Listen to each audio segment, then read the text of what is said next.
ఆంధ్రప్రదేశ్ రాష్ట్రంలో ప్రస్తుత ప్రభుత్వం ఎన్ని కోట్ల రూపాయలు అప్పు చేస్తుంది అనేది ప్రజలకు తెలియచెప్పాల్సిన బాధ్యత అందరి మీద ఉంది.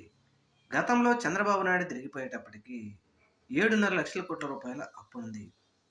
జగన్మోహన్ రెడ్డి గారు చంద్రబాబు నాయుడు గారు జగన్మోహన్ రెడ్డి గారు 7.5 కోట్ల రూపాయలు అప్పు చేస్తే దీనిని జగన్మోహన్ రెడ్డి గారు 15 లక్షల కోట్లు చేశాడు, 20 లక్షల కోట్లు చేశాడు, 10 లక్షల కోట్లు చేశాడు, 14 లక్షల కోట్లు అప్పు అప్పు అని విపరీతంగా ప్రచారం చేశారు.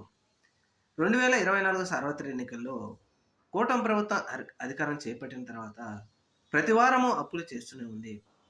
ముఖ్యంగా గత వారం కూడా 5,000 కోట్ల రూపాయల అప్పు చేసింది. సంవత్సరం రోజుల్లోనే 2 లక్షల కోట్ల రూపాయల అప్పు చేసింది చంద్రబాబు నాయుడు గారి ప్రభుత్వం. మరి దీనిని ఎవరైనా అడుగుతున్నారా? అడిగేవాడు లేడు, పేపర్ మీద రాసేవాడు లేడు. అలాగే దీనిని మళ్ళా ఏమంటున్నారంటే జగన్మోహన్ రెడ్డి మమ్మల్ని అప్పుడు చేయనీయడం లేదు అని పయ్యావుల కేశవ్ మాట్లాడుతున్నారు. మరి ఇప్పుడు దీన్ని ఏమనాలి? అసలు విడ్డూరం అయిపోయింది.